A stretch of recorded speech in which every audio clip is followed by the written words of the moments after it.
Hi, this is Dr. Green. In this video, I am going to show you how to complete the mastery assessment.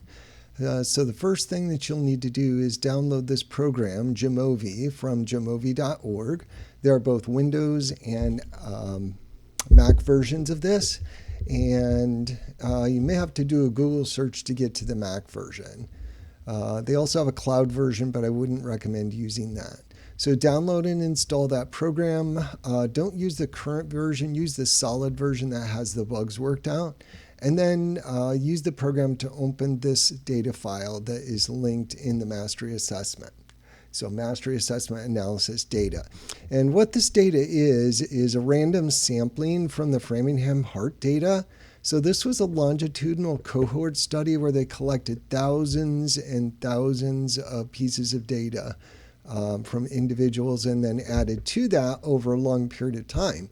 And it's one of the main studies that told us risk factors for heart disease, for example, like smoking and high blood pressure and things like that. So we've got a sample from 105 individuals, and we only included some of the variables just to kind of give you a flavor, because we want to use this software to do some things that we can't do with the calculator, and we want to work with real life data and see how we would draw conclusions with real life data using our statistical knowledge. So we've got a column for sex. 0 is female, 1 is male. Total cholesterol levels for each individual, systolic blood pressure, BMI, and then 10-year chronic heart disease. 0 is no heart disease, and then 1 is positive heart disease. So it's a negative positive. So the first thing that we're going to do is some descriptive statistics. If you click on exploration, you should see scatter plot over here, along with descriptives. If you don't see that scatter plot, you're going to have to add that module. So you go over here to plus modules, and you'll go down to scatter and add that in. Once you've done that, you're going to go to exploration, descriptives, and the variable that I have you find descriptives on is actually total cholesterol. So as an example, let me do systolic blood pressure. So I'm going to move that over as the variable. And then let's split this by sex. So I'm going to click on sex, my nominal variable, and split by. And then click down here under statistics. We're just interested in mean and standard deviation right now, center and spread. So unclick everything except mean and keep standard deviation, but everything else can go. So here we've got, for females, we've got a mean systolic blood pressure 134. For males, it's 129. So the females have a higher systolic blood pressure on average is how you interpret that. Standard deviation measures spread. So the females have a spread of 24 and the males have a spread of 16.9. So that means that the female data, female systolic blood pressures, are more spread out from this sample. So center and spread. And then we're going to do some graphs also here at the same time. So if you scroll down a little bit farther here, you see plots. We are going to do a histogram. So we'll click that. And then we'll also do a box plot. And this is to see the shape of the data, whether it is symmetric or skewed. So for our blood pressure here, 0, this is the female data, and 1, this is the male data. So I look at these histograms here, and I see this coming up to the bump, and then it trails off, and it's got a tail going to the right. So that is skewed to the right. I'm seeing the same thing for the males here. Looks like these two sets of data, both male and female, are pretty well skewed to the right. Here's what the box plots look like. 0 for female, 1 for male. We're seeing that skewing again because the upper whisker is longer than the lower whisker. Top half of the box is bigger than the bottom half. And we're also seeing that over here for the females. And we got a couple outliers here, 62 and 106. So Jamovi indicates outliers by dots. So big picture here, again, male and female both skew to the right, both have a single outlier on the high side. So that's descriptive features that we're getting from the data. So that's going to be one of your first questions. Next thing that we're going to do is we're going to compare the male and female groups. And we're going to do some t-tests here. And we're going to see if we go back up here, we saw some differences. The mean female systolic blood pressure was 134. For males, it was 129. Is that difference statistically significant? So if you want to see if means are different for two populations, males and females, you can use a t-test to do that. So let's go ahead and do a t-test. So we want to go to t-tests here. And we'll do, these are independent samples. So do an independent sample t-test. And let's go ahead and look at our systolic blood pressure here. We'll bring that over. And then we're going to the grouping variable. We're grouping by sex. So we'll bring that over inside of grouping. We're going to make sure that by default, it should be students t-test that is selected, and equal, not equal is fine for us. So you shouldn't have to do anything down here with the check boxes. Here's our output here. We are seeing that our test statistic is 1.23, and then our p-value is 0.222. The important thing about that p-value is it's greater than 0.05, which suggests that this difference is not statistically significant. So the difference in means that we were seeing there, it's more likely due to chance than an actual difference in the population means.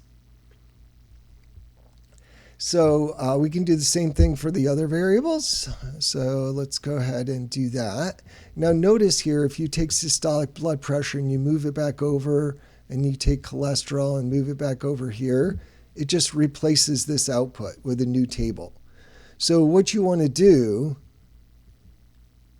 in order to not end up replacing things, because you want to keep all your output, so there's our systolic blood pressure output, is just click on another analysis here, or click on the data tab. I'm going to click on the data tab here, and that kind of resets things. Go back to analysis, t-tests, independent sample, and now I'm going to go ahead and bring cholesterol over and split it by sex. So, and then let's see here. We also would want to know what the mean values were for cholesterol. So we could add on to the end of here. We could go to exploration, descriptives, and we could move total cholesterol over and split by sex, and just look at our means. So we'll uncheck everything but our mean. So we're seeing that our total cholesterol had a mean of 234 for the females and 241 for the males. So higher for the males, but is it significant? Well, our p-value is 0.337. And that is higher than 0.05. So from our sample, these are not statistically different. And there's about 50 in each group of our sample. So that should be a large enough sample that what we're seeing here should also happen for the population. Okay, and then we want to do the last one, which was BMI. So again, I'm just going to click on the data tab, go back to analysis. Let's do that last t-test. So t-test independent samples. Let's bring BMI over, and again, split by sex. So you guys are going to be splitting by 10-year CHD instead of sex, but it'll be very similar to what I'm doing here. So there's our t-test. We're seeing a p-value of 0.004. That is statistically significant. So let's see what these means are. So we'll go to exploration, descriptive. We are going to bring BMI over, split it by sex, and then uncheck everything except mean. So we can just see what those means are that we're comparing. So the mean BMIs were 24.9, 27.3. So the males have a significantly higher That is statistically significant, so significantly higher BMI. So the other two were not statistically significant. So you'll have to write, it'll be a quiz in Canvas. So you'll have to select the correct answer for the interpretation as you go along. There may be some also essay questions where you're just going to type in your interpretation. So the things that I'm saying here are some things you'll be writing in the project. So that's t-test. So we compared these different variables, BMI, total cholesterol, and blood pressure by sex. What other kinds of things can we do? Well, we could investigate correlations. We could see if there's a correlation between data. So for example, we could see if there's a correlation between systolic blood pressure and BMI. So let's check that out. So again, I'm going to go to data. That keeps this output, and this output in your results window. When you save the file, it saves all of this output too. Now, if you ever mess up in one of these and you want to get rid of it, you just click on it like this, and then you right click, and then you'll do analysis, remove, and then that'll remove that part and you can start over with it. Let's see. So let's see. We want to go, so I'm going to go to data, back to analysis, and we're going to go to exploration and do a scatter plot because we're trying to look at correlation now between two variables. And we want to see on the scatter plot, does it look like there's a relationship? So why don't we do our x-axis with BMI, and we'll do our y-axis with systolic blood pressure. Okay, so there's our scatter plot, BMI versus systolic blood pressure. And it looks like there might be a weak relationship, a weak positive relationship here. This data here, it kind of channels from lower left to upper right. So there may be a weak relationship here. So you can actually have it draw the regression line on there. Just hit the linear button. And yeah, so we are seeing a positive relationship. The line goes up from left to right. Let's see if this is statistically significant. So let's go back to the data tab, come back to analysis. Again, what that does is save this plot. And now we're going to go to the regression tab. And we're going to click on linear regression. And this is going to give us the equation for that line and tell if it's significant. So we were doing BMI as our x, systolic as our y. So our dependent is going to be systolic. And then the x value is what they call covariate. So that's our BMI. And what we're seeing here is that our R value is 0.34. So that's a weak linear relationship. So this is not a very strong linear relationship. And that makes sense because this data is pretty spread out around the line. And then we come down to the ANOVA here, and we see that our BMI p-value right there is less than 0.001. So that's the significance test here. So we can actually do the ANOVA. Let's see here. Model builder, model fit. We've got R squared, model coefficients. There we go, ANOVA right there. So click ANOVA under the model coefficients. And remember with the ANOVA, the value to look at right here is the p-value. That's less than 0.001. So this is a statistically significant relationship. It's unlikely due to chance. And then what are our coefficients here? Well, 1.7 for BMI, and then our intercept is 88.28. So that means that the equation of this line up here is going to be 1.7 times BMI plus 82.28. I'm sorry, 88.28. So that's this line right here. 1.7 times the BMI value plus 88.28. So your important values here are R squared. It's a weak relationship.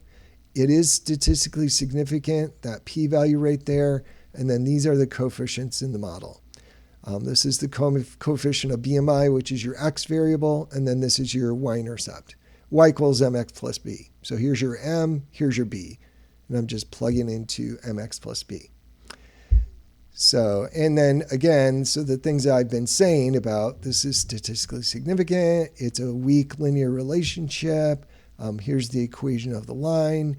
Those will be information that you'll have to fill in the mastery assessment quiz. And then you're also going to turn in this output from Jamovi. And the way that you'll do that is you will right click on any of the output here, then click the All button and click Export. And then this will allow you to save all of your output in one file as a PDF document. And then you'll be all set.